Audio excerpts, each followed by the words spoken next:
All right. So back to the whole pizza video. As you can see, the what is it? That yeast water is still proofing, is doing this thing. So in the meantime, I'm like sorting through my spinach. Sorry that I wasn't in the camera.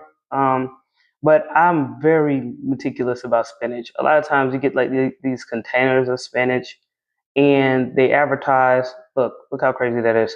They advertise that they're, pre-washed, they're washed so many times.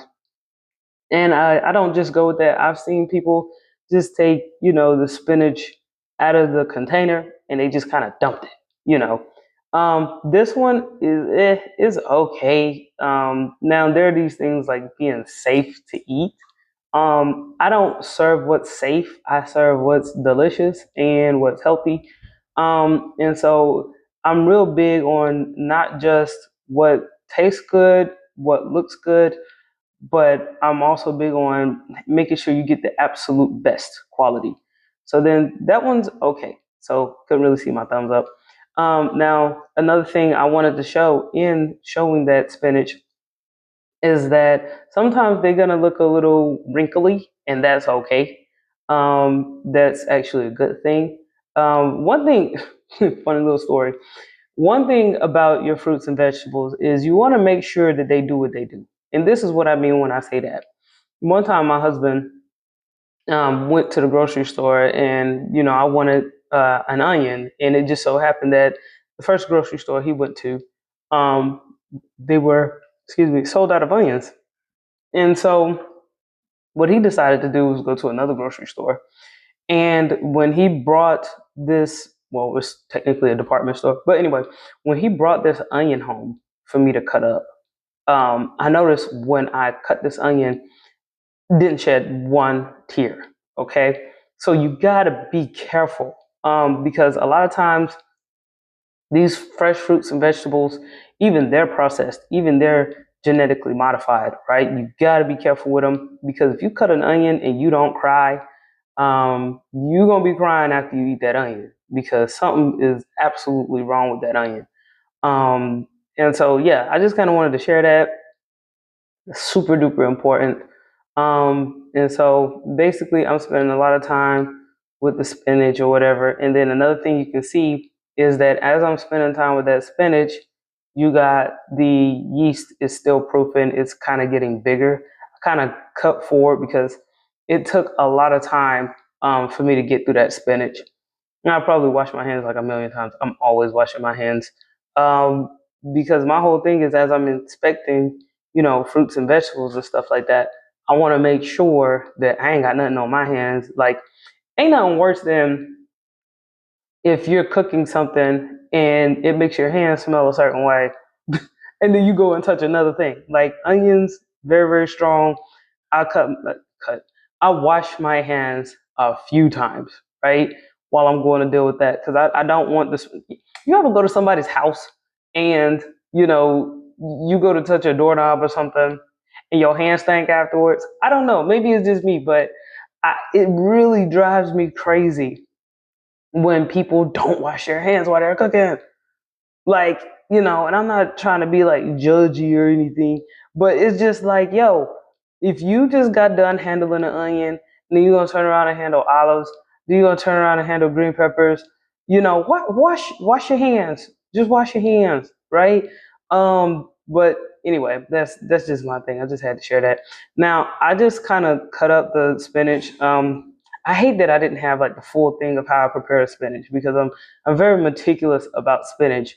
And it's a really funny veggie too. If you don't do spinach right, it will tell on you. Now, one of the things about it is that I understand that spinach it shrivels up everything else, which is cool. Um, but one thing about me is that I don't like that long, long spinach on my pizza. It's driving me crazy. I don't know why I'm like that, even though it shrivels, right? But it's just something about that leaf just kind of hanging out. Um, and I don't like that. So what I do is I just kind of chop it up real good. And then, yeah. So anyway, I always make sure wipe my space down.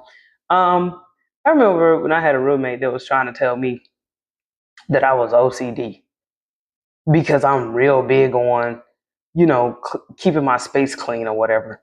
And I'm just like, dude, like I'm cooking. Like I don't want nobody to get sick.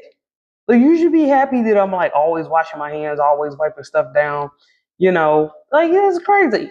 You know, I hate when people tell you stuff like, "Oh, it don't take all that." That drives me up a wall. Just because somebody's standards is lesser than mine doesn't mean I need to go sit down somewhere. That, you know what? As much as I'm venting, I think that might have just hurt my feelings a little bit. Well, anyway, so notice the yeast was proofing and everything, and then I gave it a quick stir. When I first started kind of like baking and everything, I used to get really, really frustrated because when I would go to bake my bread, it was like the yeast in the water. Like the baking will tell on you too. Baking would definitely, like for example, how I didn't have my flour, right? I didn't have that set up. So like I was so frustrated, right? Because I was like, yo, what's happening here, right? Well, anyway, yeah, I was kind of frustrated with the whole flour situation because I was like, I should have had this already open, right? So this is just gonna take a minute, and that's the thing. You want to make sure that your kitchen is ready before you start anything. If you make sure your kitchen is ready before anything, you won't have to worry about the drama, you know. Um, so anyhow, I can't remember. I think I'm doing like a large pizza here. So then that measuring tool, that is 1 cup. So then there's 1 cup of water, a little less than a teaspoon of inactive dry yeast, and I gave it some time to activate. And so then you put 2 cups of flour here, and then what you want to do is get a little bit of flour, put it on the side. Sorry, I don't have my little uh, plate thing that I put the flour over there for like dusting. But yeah, so after you put that in there, that's pretty good. And of course, see that on the counter, drives me crazy. When I go to cook something, I want to make sure I can see my reflection. Like I'm so big on that. If I can't see me, I can't do nothing. It drives me so crazy. Like when I go to people's houses and they're cooking and they don't wipe nothing up. Oh man, especially when they drive me crazy and they go, "Well, I did all the cooking, you should clean up." Especially when they invite you. Anybody ever invite you over to their house and they say they're gonna cook for you and then they cook for you and they expect for you to clean up their whole house? It's like, oh, it breaks my heart. So like, yeah, of course, like, I take a minute to wipe this down and everything. Now notice how my flour is just kind of sitting in the yeast. Um, you know, I just got this thing about yeast where I like to make sure it's doing its thing. Make sure it's populating, percolating, doing its thing. Just kind of hanging out. The thing about bread is you wanted to, go slow, baby. You wanted to have its own little process and everything. So yeah, like I'm not really what you say pressed. I'm just kind of letting everything go as it goes. Now I put some white sugar in here. Now this is very important. White sugar. Uh, it's good to do like granulated sugar. Like really small grains, or you could do like fine sugar, like the bigger grains. But for the sake of this, I just kind of do like the little granulated. And then of course I got like salt there. I got the coarse salt.